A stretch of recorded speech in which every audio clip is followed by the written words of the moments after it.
Hi, welcome back to Digging for Truth. I'm your co-host, Henry Smith, and Digging for Truth is sponsored by the Associates for Biblical Research in Akron, Pennsylvania. This is our third episode in a four-part series on defending the faith in a faithless world, and Ted Wright is here from Epic Archaeology to help us explore the subject of apologetics. Ted is the founder and executive director of Epic Archaeology, and we're glad to have him here again with us for episode number 3. Ted, welcome back.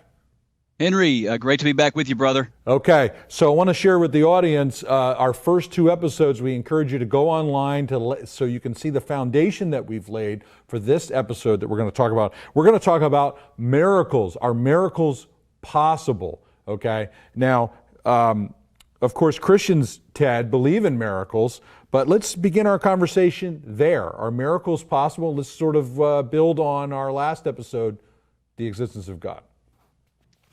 Yes, Henry.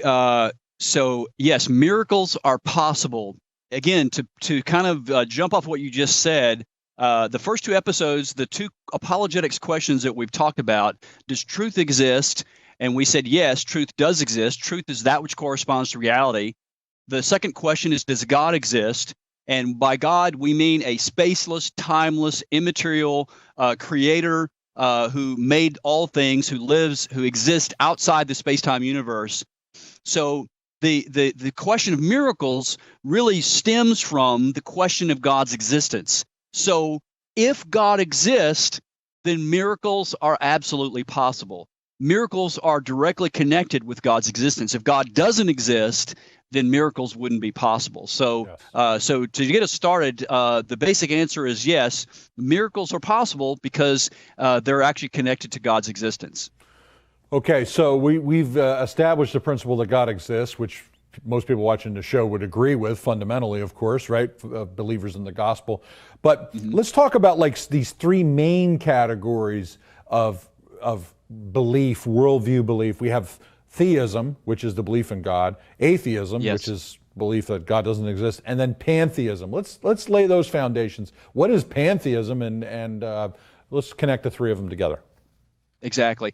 So again, to draw on these first 2 questions that we've already covered, does truth exist? And we said that, again, truth is that which corresponds to reality, and the opposite of true is false, and that contradictory statements cannot both be true at the same time in the same sense.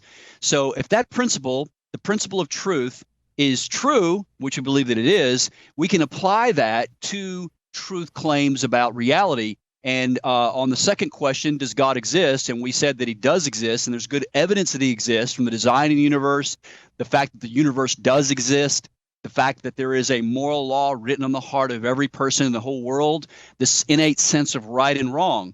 So if theism is true, then that means that the other 2 worldviews cannot both be true at the same time. Right. So you mentioned the 3. Well, let me just back up and just describe what they are again. There's theism, the belief that there is a God outside the universe that made the universe. That's one view of reality, or a worldview. And a worldview, Henry, is like a set of glasses. Everyone has a worldview. The question is, does your worldview correspond to reality? Is it true? That's the real question. The second worldview is an atheistic worldview, a belief that there is no God, that the universe is all there is, that there's no miracles, there's no God. And then there's pantheism, which believes that the universe is, that God is everything. Really, we could use the term God with a little g, not with a big G, not a Yes. God that's outside the universe, but yet pantheism believes that God is sort of the collection of all the great things we see. There's a lot of marvelous things, but they really are not apart from God. They're really God with a little g. So again, if we apply the law of non-contradiction and the laws of logic to those statements, only one of them can be true. And so we basically are landed with the notion of theism. And so theism then leaves us with 3 other possible options, because in all the religions of the world, there are 3 major theistic religions in the world, and they are Judaism, Islam, and Christianity. So, Henry, one of those 3 can be true, but they can't all be true. I know that sounds like a revolutionary statement, but again, they're making contradictory truth claims, because Islam denies that Jesus died on the cross, that he's God. Judaism does also denies that Jesus is God. Only Christianity claims that Jesus is God, and not only that he rose from the dead. So this is what leaves us to, how do we verify which one of these three theistic religions is giving us the truth? Yeah, that's really good. I think a lot of people get confused by that, the three major religions of the world, that they're all essentially the same, is an argument that you often hear. But when you look at the theology, there's the basic theology, just on the person of Jesus himself, immediately you have conflicts in truth claims. They all can't be correct. The other part of it is the nature of God, the Trinitarian nature of God, Father, Son, Holy Spirit. They disagree on that issue. That's so fundamental to the discussion that they can't all be correct, and they can't all be out of the same fountain, as it were. So, but shifting that a little bit, we could probably do a couple episodes just on that alone, right? We could, yes. We touch on so many great things, Ted. But let's just set the stage for our next segment here, which theism, meaning Christian theism, brings us back to the question of miracles. So let's set the stage for our next segment with that question, because we've come back to, we brought it up, now we're back, we kind of went through a syllogism there, and now here we are back at the question of miracles. That's right.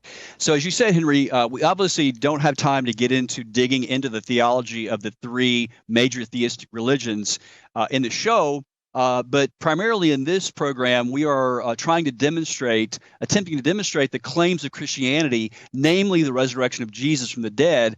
And we're going to give our listeners some reasons why we believe that Christianity is true and why it corresponds to reality, which again brings us back to miracles. So a miracle is something that we throw around a lot. You say, well, man, it was a miracle that I passed that math test. So we need to be clear about what we mean by miracles, So a miracle is very important. And perhaps in the next segment, we can get into the definition of a miracle. But it is miracles that verify the message of a particular prophet or a particular book. It's a way that we can verify which truth claim is actually verified by a spaceless, timeless, immaterial being called God. Yeah, that's really good, Ted. That's right. So we will be talking about what exactly is a miracle. It's not passing the math test or whatever the case may be. And so in our next segment, we're going to do that. And folks, we'll be right back after this quick message. In a culture of intense Bible-denying skepticism, Associates for Biblical Research exists to strengthen followers of Jesus by affirming the authority of the Bible. Our archaeological fieldwork and original research form a strong foundation in upholding the reliability of the Scriptures. For students or anyone asking if they can really trust the Bible, please visit our website and partner with us by joining our prayer team or financially supporting this ministry. And thank you for standing with us.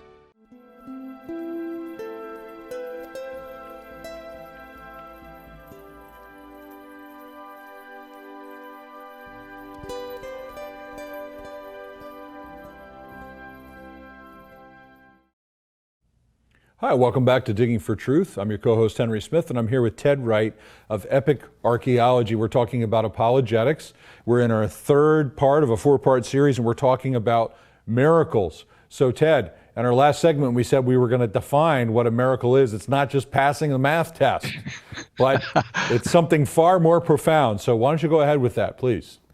Well, let me just say, though, Henry, that would be a miracle if I passed the math test. But that's another story. Yes. So, Henry, a miracle, we'll just put it this way. A miracle is a special act of God that interrupts the normal course of events. A special act of God that interrupts the normal course of events.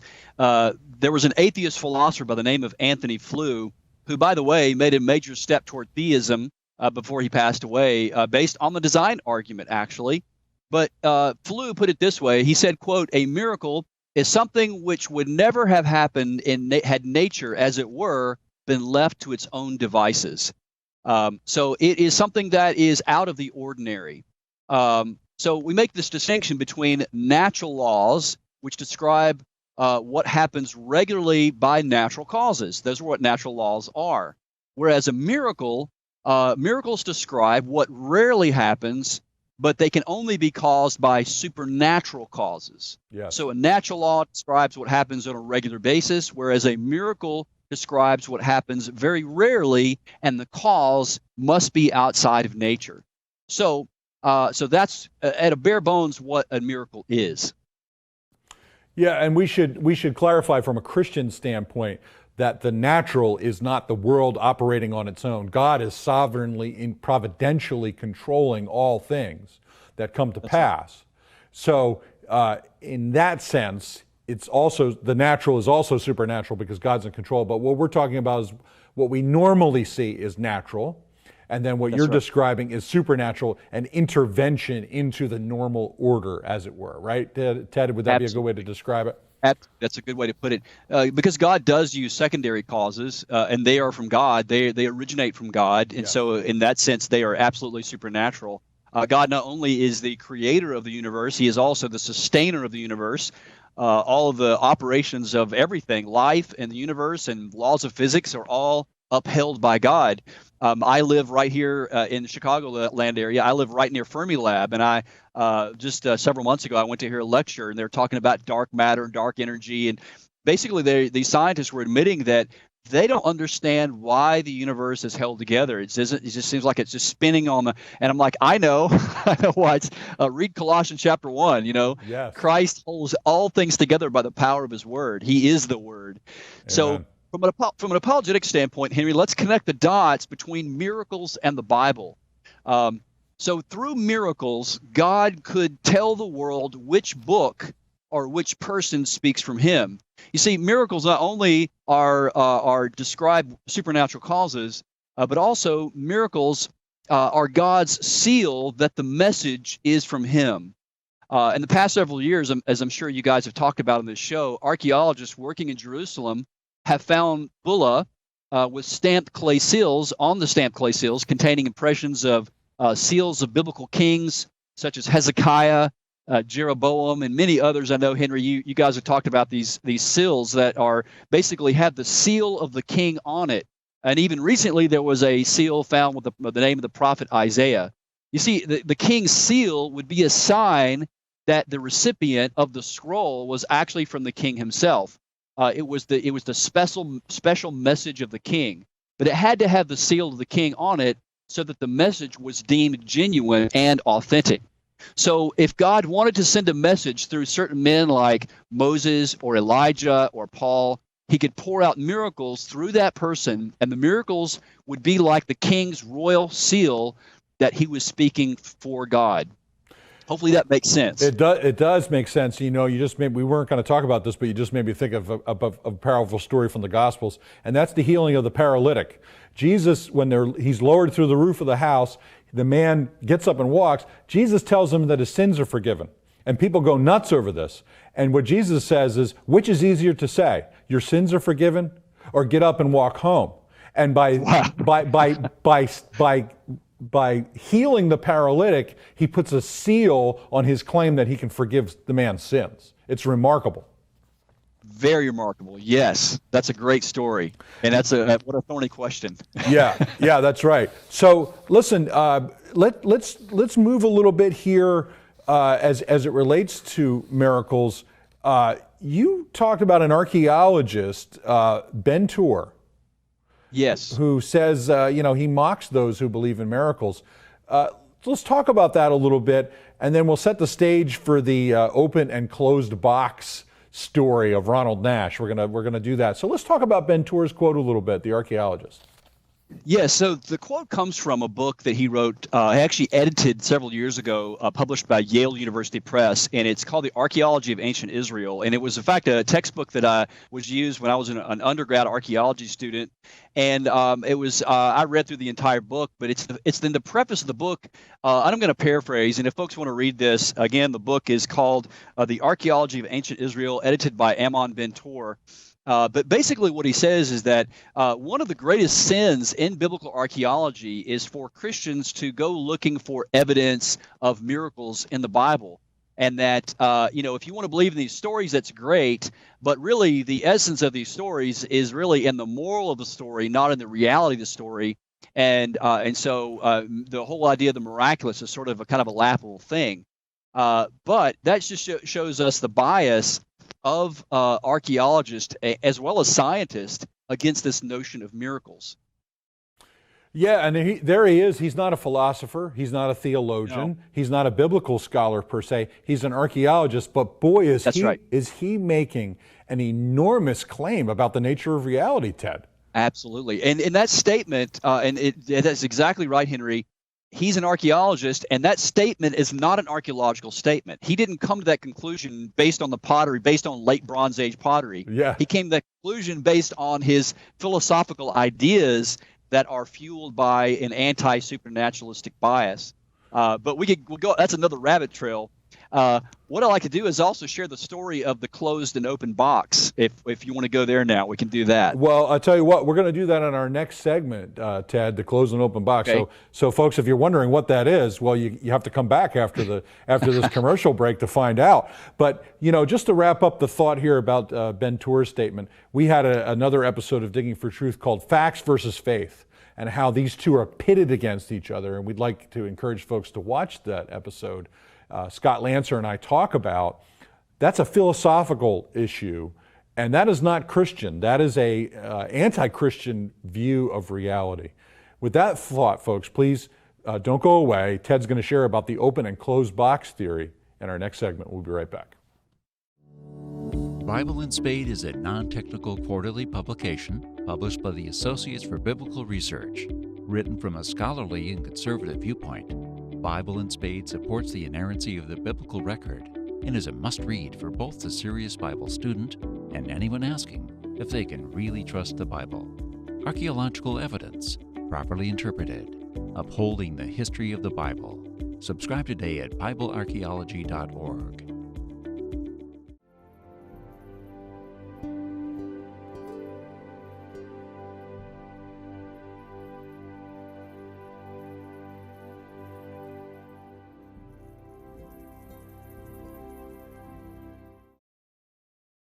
Hi, welcome back to Digging for Truth. I'm your co-host, Henry Smith. I'm here with Ted Wright of Epic Archaeology. We're talking about miracles. Now, Ted, we left off our last segment, this open and box, a closed box story. I said theory, but I meant story. Ronald Nash is someone you're going to draw on to talk about this. Explain what that means to our audience and how it relates to miracles. Absolutely. So several years ago, we're talking about miracles and the possibility of miracles. For the listeners, most people that are probably watching this show believe in miracles. But from an apologetic standpoint, we're discussing the whole idea about to your lost friends who don't believe in God and believe that miracles are sort of silly, how do we engage those ideas? And so here's a really good story that you can share with your friends on this question. I actually read about this years ago. I actually met him when I was teaching seminary in North Carolina several years ago. Great guy, brilliant guy. He's now with the Lord. Dr. Ronald Nash is a Christian philosopher and thinker, theologian. But anyway, he shared a story about being on a trip to Russia in which he knew that he wouldn't be able to get very far with his Russian audience because many of them, in fact, most of them were atheists. And he visited during the time of Soviet Russia. And so he decided to share a story about a box. And about as before he lectured, he brought an open box and a box that was closed.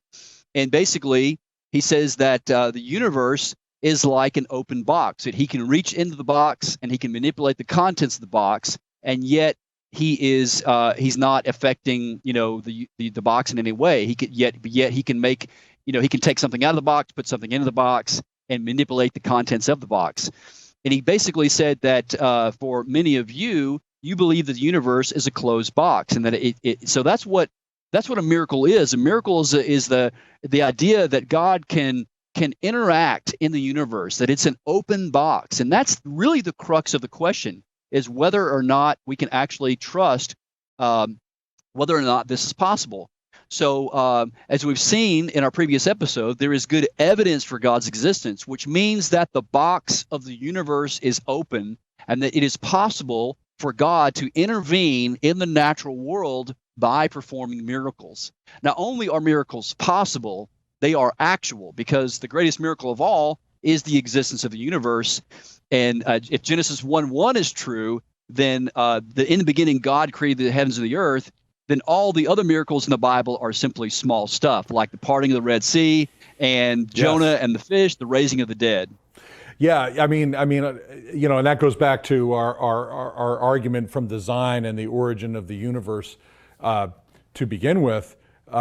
If God created the universe out of nothing, then all the other stuff falls into place. So it really has to do with a theistic worldview. Now, Ted, you have a quote here from C.S. Lewis about miracles.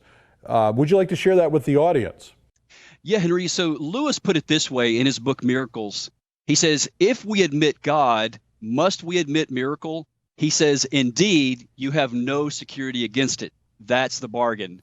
And Lewis is right. If there is a God, if God does exist, then miracles are possible. And so that is really the connecting the dots between the existence of God and miracles. If God exists, then miracles are certainly possible. Yes. So you made me think about Lewis. I have a copy of Lewis's book, Miracles. We commend this to folks. If you want to go deep on miracles, this is the way to go. C.S. Lewis, still brilliant after all these decades, many years after his death. And so we want to commend that to folks. So let's move to sort of the origin of these objections against miracles. You wanted to talk a little bit about David Hume and Spinoza, just a little bit. As we think about miracles. Right, Henry.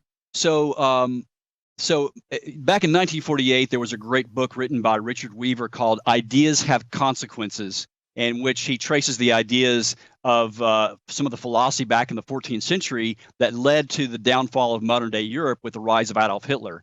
Well, this whole notion of the disbelief in miracles actually didn't come around recently. It's been around for many, many years, but it really got its start in the late 1600s by a philosopher by the name of Benedict Spinoza. Just so people know where it comes from, we won't spend too much time on him. Yes. But primarily, one of the biggest philosophers that have influenced the disbelief in miracles today is a Scottish philosopher by the name of David Hume.